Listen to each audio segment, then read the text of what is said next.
What's up, everybody, and welcome to another episode of 5 Minute Fitness Friday, where I'm here to drop some knowledge bombs on you to help you on your health and fitness journey. Today, we're going to talk about chronotypes.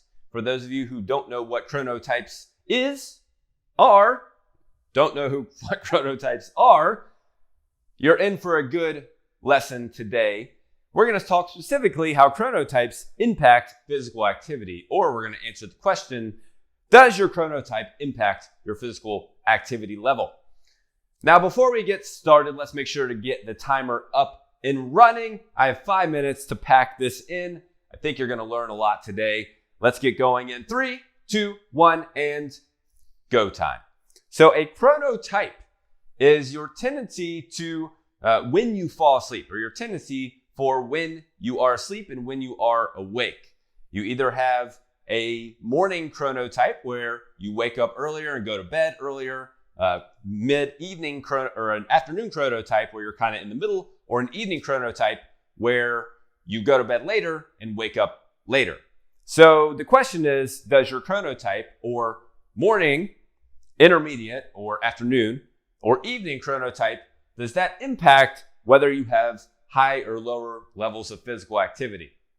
So a recent study was actually on type 2 diabetics, but I think this can somewhat be correlated to the general population as well. A recent study showed and took type 2 diabetics and broke them into these three groups: a morning chronotype group, an intermediate chronotype group, and an evening chronotype group. So the morning chronotype group had approximately 220 minutes of activity per day. Now, I'm putting two numbers together. There was a light activity number and a moderate to vigorous activity number. The moderate to vigorous activity number was a small percentage of this. It was like 20 or 30 minutes of this.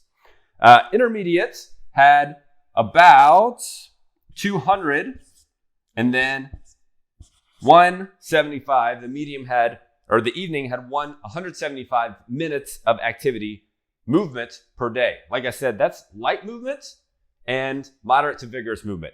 And only a small portion, about 10% of this number, was moderate to vigorous, meaning they were maybe doing some sort of exercise.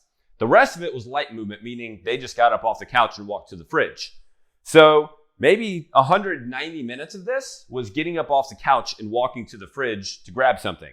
Or maybe it was doing some other type of light activity. Could be doing laundry or something along those lines. So as you see, morning chronotypes tend to move more than intermediate chronotypes, which tend to move more than evening chronotypes. So generally speaking, the later that you go to bed, the less physical activity you're going to want to have. Partly probably because your energy overall is going to be less, because you're going to probably have less quality sleep. So what was interesting was the sedentary number. And this is partly due to the amount of hours that people were sleeping. So even though these people got up earlier, they may have slept a different number of hours than the other groups. The sedentary number was pretty interesting. So on average, the morning group was sedentary for about 745 minutes per day. The intermediate group for about 755, and the evening group for about 775. So that wasn't really all that different. But if you see what stands out, they were sitting in sedentary a lot longer, 3 times longer at least, than they were moving. They were sitting at least 3 times longer than they were moving. And I will throw this out here, that this is one of the biggest problems in our society today. The fact that we sit so much and move so little that it's causing all kinds of degenerative issues to happen much, much faster. Issues that may have arisen when you were 70 or 80 years old, or now you're seeing in like 40 and 50-year-olds, which is absolutely insane. So without getting into that tantrum, let's actually go back to what we were talking about and the chronotypes. You can start to shift this by going to bed a little earlier. You don't have to stay up late at night because of fear of missing out, because you just don't want to go to bed for whatever reason, or because you feel like you deserve it because you've been working all day. Yeah, you've been working hard. Yeah, you're a good person, but go to bed, get your sleep. Then you'll want to increase your physical activity. Then you'll feel better. Then it's not going to matter that you want to watch an hour of TV at night because you're going to be happier with your life overall. So start to go to bed earlier so that you can shift your morning or shift your chronotype more toward morning. Welcome back. Sorry, we had a little camera malfunction, aka the battery died. So let me get back to the last minute of this segment that I have.